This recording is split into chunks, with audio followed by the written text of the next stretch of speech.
It's time to come home. That is the message Ghana's government is sending out to every man, woman and child of African descent around the world. They're calling 2019 the year of return, and they want to encourage people of African heritage to live and work in Ghana. As Thomas Nadi reports.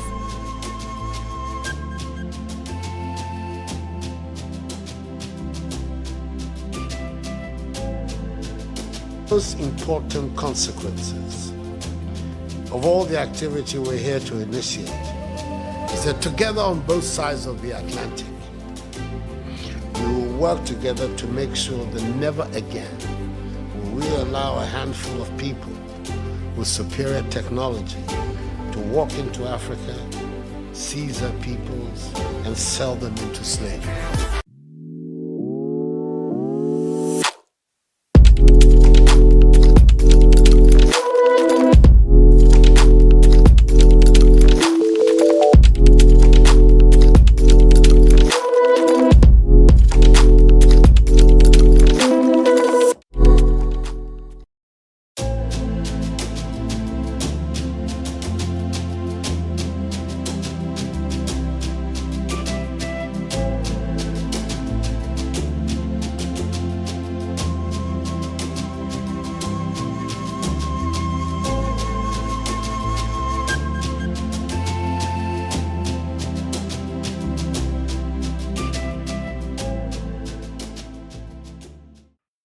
Hey, welcome to the dark side of the year of return, a captivating exploration of the African diaspora's return to Ghana and its far-reaching effects on the nation's culture, economy, and social dynamics.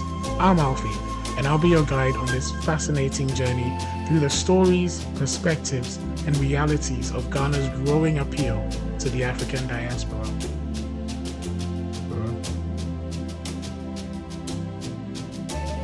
In today's episode, we'll delve into the reasons behind Ghana's rising popularity as a go-to destination for Africans in the diaspora, from historical initiatives like the Year of Return to the country's political stability and economic growth. We'll also look at the potential challenges this phenomenon presents, including gentrification, cultural clashes, and increased demands for illicit services like prostitution. Along the way, we'll meet inspiring individuals who have made the journey back to their ancestral homeland, reconnecting with their roots, investing in the local economy, or starting a new life. We'll hear stories, experiences, and insights, shedding light on the opportunities and obstacles they faced since their return to Ghana. So buckle up and join us as we embark on this eye-opening journey, exploring the complexities of the African diaspora's return to Ghana and uncovering the rich tapestry of experiences that define this unique cultural exchange. In the following chapter, we'll dive into the historical context that has shaped Ghana's growing appeal to the African diaspora, from the legacy of the transatlantic slave trade to the significance of the Year of Return initiative. Stay tuned as we unravel the threads that have led us to this remarkable phenomenon. As we begin to explore the reasons behind Ghana's growing appeal to the African diaspora, it's essential to understand the historical context that has shaped this connection. The transatlantic slave trade, which spanned over 400 years, forcibly took millions of Africans from their homelands and dispersed them across the Americas and the Caribbean. This dark chapter in human history created a deep, lasting impact on the African continent and the descendants of those who were enslaved. It's this shared history that has, in many ways, driven the desire for Africans in the diaspora to reconnect with their roots and return to their ancestral homeland. In 2019, the Ghanaian government launched the Year of Return initiative, marking the 400th anniversary of the arrival of the first enslaved Africans in the United States. This campaign aimed to encourage people of African descent to visit Ghana and connect with their ancestral roots. The initiative has continued to gain momentum beyond 2019, attracting African diaspora members to visit or relocate to Ghana. The connection between the African diaspora and Ghana goes beyond shared historical experiences. It is also deeply rooted in the cultural heritage, values, and traditions that have endured despite the lasting impact of slavery and colonialism. As we've seen, the Year of Return initiative has played a significant role in forging these connections, providing a platform for healing, reconciliation, and reconnection. It has also sparked a growing movement of Africans in the diaspora seeking to understand their history, embrace their heritage, and contribute to the development of the African continent. In the next chapter, we'll delve deeper into the specific factors that have made Ghana an attractive destination for the African diaspora, from political stability and economic growth to the welcoming atmosphere and cultural familiarity. Join us as we uncover this. As we've seen, the historical and cultural connections between Ghana and the African diaspora have played a significant role in attracting people to the country. However, there are also numerous other factors that have contributed to Ghana's growing appeal as a go-to destination for Africans in the diaspora. Let's explore some of these key factors. First and foremost, political stability is a critical aspect of Ghana's attractiveness. The country is known for its strong democratic system and peaceful transitions of power, which offers a sense of security and stability for those considering a visit or move to Ghana. Economic growth is another factor. Ghana has experienced steady economic growth over the years, with a focus on sectors such as agriculture, mining, and manufacturing. This growth has created investment and business opportunities for Africans in the diaspora who want to contribute to the continent's development. Cultural familiarity is another key element. Ghana has a rich cultural heritage that many Africans in the diaspora can identify with. The country's history, traditions, and values often resonate with members of the African diaspora, making them feel a sense of belonging and connection to their roots. Language also plays a role. As a former British colony, Ghana's official language is English, making communication and integration easier for Africans in the diaspora who may not speak local languages but are proficient in English. The welcoming atmosphere of Ghana is another crucial factor. Ghanaians are known for their warm and hospitable nature, which makes it easy for Africans in the diaspora to feel embraced and at home in their new environment. Infrastructure development is also essential. Ghana has made significant strides in developing its infrastructure, including roads, healthcare, and education facilities. These improvements make the country more attractive for Africans in the diaspora who seek better living conditions and opportunities. Lastly, diaspora engagement policies have played a role in attracting the African diaspora to Ghana. The Ghanaian government has implemented policies aimed at engaging the diaspora community and encouraging their participation in the country's development, such as the right of abode legislation and the Diaspora Affairs Bureau. In the following chapter, we'll examine the positive and challenging aspects of the African diaspora's return to Ghana and its impact on the nation's culture, economy, and social dynamics. Stay tuned as we delve into the stories and experiences that define this multifaceted phenomenon. The return of the African diaspora to Ghana has had a profound impact on various aspects of the nation's culture, economy, and social dynamics. In this chapter, we'll explore both the positive and challenging aspects of this phenomenon, shedding light on the diverse experiences of those who have made the journey back to their ancestral homeland. On a positive note, the return of the African diaspora has led to increased investment and economic growth in Ghana. Many returnees have started businesses, created job opportunities, and invested in local industries, contributing to the country's development and prosperity. The cultural exchange between Africans in the diaspora and local Ghanaians has also enriched the nation's cultural landscape. The sharing of ideas, experiences, and talents has fostered creativity, innovation, and a deeper understanding of our shared heritage and values.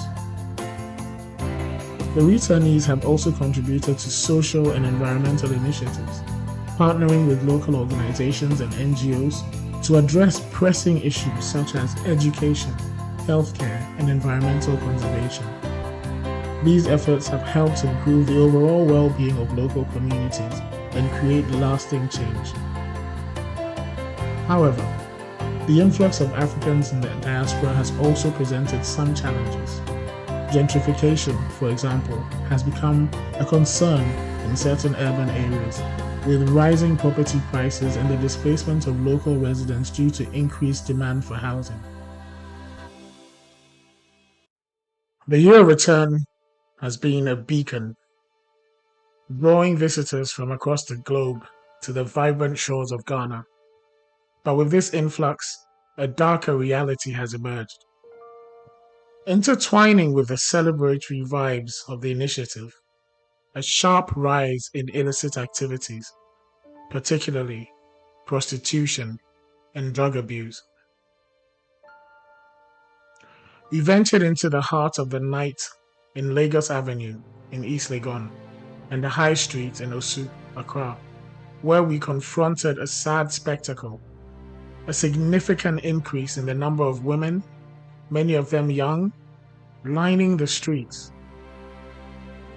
As December rolls around, women not just from Ghana, but from Nigeria, Togo, and Ivory Coast swell their ranks, drawn to the city's underbelly. What's more concerning is that this trade is not confined to shadowy street corners. It has permeated the digital world. Social media apps like the Tinder, Telegram have been co-opted into these activities, serving as platforms for solicitation. Amidst the anonymity provided by these platforms, an increasing number of women are resorting to this illicit trade to meet their financial needs. To understand this situation better, we managed to secure an interview with a woman involved in the trade. She'll be sharing her experiences and the reasons that pushed her into this line of work. It's a rare, unfiltered insight into the harsh realities that underlie the vibrant bustle of the year of return. I be pikin wey dem born me for small town inside Nigeria. Life no easy for there at all. Opportunities no dey. I come Ghana during the year of return. Hope say I could find work, maybe as sales girl or for restaurants. But things no go as planned. I can't end up for this work. This year of return bring plenty people come city, wey mean say customers many. But it also means say competition plenty. Women from all over West Africa can't get the same idea. Street can't full. We can't need work harder to find customers. This work no easy at all. The biggest wahala na the constant fear and uncertainty. You no fit know who you go meet for night. Some clients feel wicked or no go pay safe. Fear of disease too dey, and people dey look as one king. E be like say person dey live life alone, but I dey try dey stay strong. I dey pray plenty. I dey save as much as I fit. I hope say I go comot for this life one day. Social media don turn big part of the work. Plenty clients prefer make we arrange things for private through apps like Tinder or Telegram. It dey less risky for them and for us too, in a way. But it also make am easier for girls enter this work, especially those wey desperate and no understand wetin dem dey enter. If I fit change my situation, I go like get better work, safe place to stay, and chance to continue my education.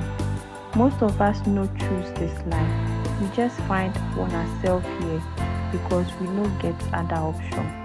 If them get programs wey fit give us skills, job placement, counseling, and health service, I believe say many of us go leave this work sharp. In the final chapter, we'll explore the role of the Ghanaian government, local communities, and diaspora members in addressing these challenges and ensuring a sustainable and mutually beneficial integration. As we've seen, the return of the African diaspora to Ghana has brought a mix of opportunities and challenges to the nation. In this final chapter, we'll explore how the Ghanaian government, local communities, and diaspora members can work together to address these challenges and ensure a sustainable and mutually beneficial integration. The Ghanaian government plays a crucial role in managing the impact of the African diaspora's return. By implementing policies that promote sustainable development, affordable housing, and social cohesion, the government can help mitigate the potential negative consequences of this trend, such as gentrification and cultural clashes. Local communities are also essential in fostering a harmonious integration. Community leaders and organizations can facilitate cultural exchange programs, workshops, and dialogue sessions that promote understanding, respect, and cooperation between diaspora members and local residents. Diaspora members themselves have a significant role to play in contributing to a sustainable future. By investing in local business, participating in community initiatives, and respecting local customs and traditions, they can help create a positive and lasting impact on Ghana's development. Ultimately, the key to a successful and sustainable integration of the African diaspora in Ghana lies in fostering a spirit of collaboration, empathy, and mutual respect. By working together and learning from one another, we can create a brighter future for Ghana and the African diaspora, ensuring that the rich tapestry of experiences, perspectives, and ideas that define this remarkable phenomenon continues to thrive. Thank you for joining us on this captivating exploration of the African diaspora's return to Ghana and its far-reaching effects on the nation's culture, economy, and social dynamics. We hope you gained valuable insights and inspiration from this journey, and we encourage you to continue the conversation and share your own experiences and ideas. Until next time, this is Alfie, signing off.